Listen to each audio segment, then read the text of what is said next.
Hello YouTube, Dogfoot9 here, and welcome to another FIFA 13 Ultimate Team Player Review.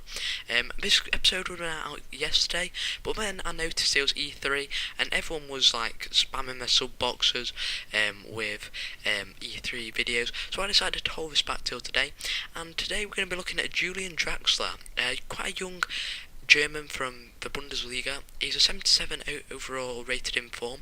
On his card, he's got 76 pace, 76 shooting, 76 passing, 82 dribbling, 45 defending, and 57 heading. And his key stats are his 90 long shots, 89 shot power, 85 dribbling, 83 ball control, 80 crossing, 82 agility, 81 short passing, his 87 reactions, and his 81 curve.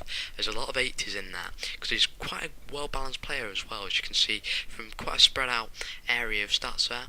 And also he's got 5-star weak foot, which is brilliant for a centre midfielder or a cam, and he's got 4-star skill moves, which is also quite good. His price as well is really cheap, and what you get for your money on this player is really good. His price on the PS3 is 16,619. On the Xbox it's 16,300, so it's a bit cheaper.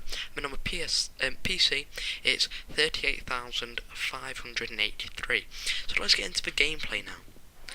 So starting with his 5-star weak foot, it is definitely noticeable. You can tell from the goals I'm scoring here, you can tell when you're playing with him.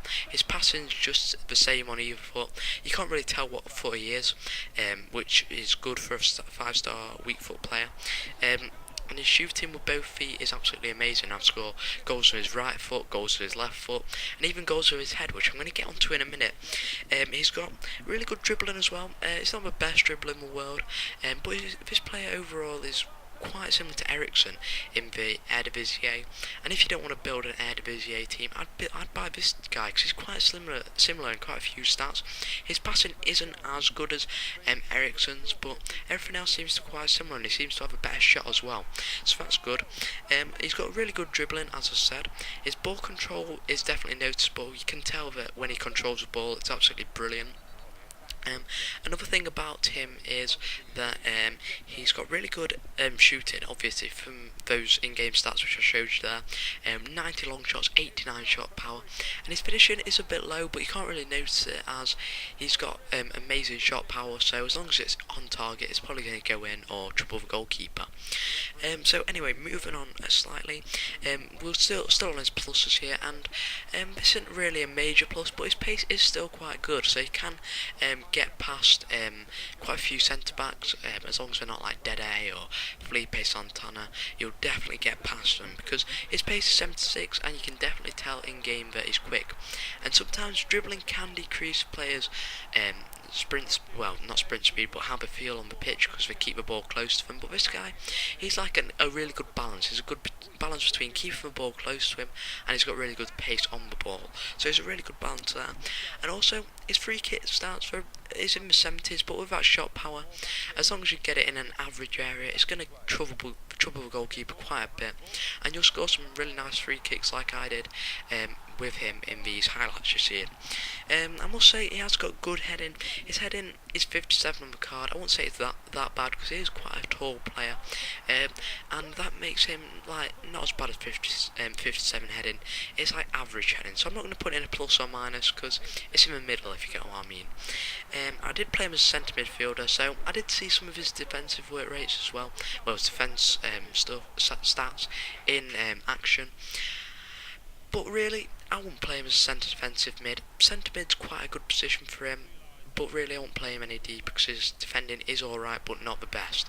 And then his only weakness really for me is he is slightly weak, so if you do want to dribble with him, then he might get pushed off the ball if you don't time skill moves right. But if you are good with dribbling, he's going to be an absolutely amazing player for you. So let's get into the overall rating. The overall rating for Julian Draxler is probably because I've got hardly any negatives against him, is a 9.2.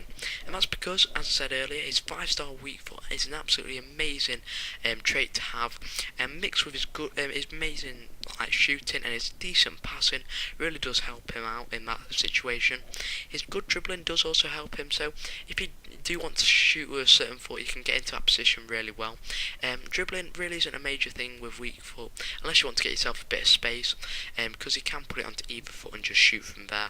His pace, as I said, he can probably outpace the majority of centre backs, so you don't have to have any worrying with that. And also he can get back really quickly to help out in defence. His defence might not be very good, but he can still help and be an extra body there and mark someone so your opponent doesn't pass to them.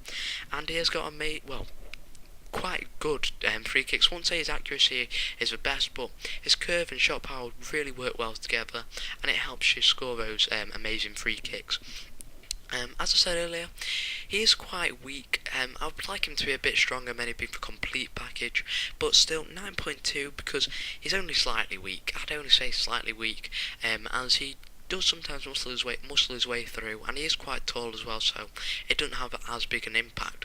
So if you enjoyed this video, guys, please leave a like, also subscribe for more Ultimate Team player reviews. Also, if you'd like to see one, leave it in the comment section below, and until next time, guys, I'll see you later.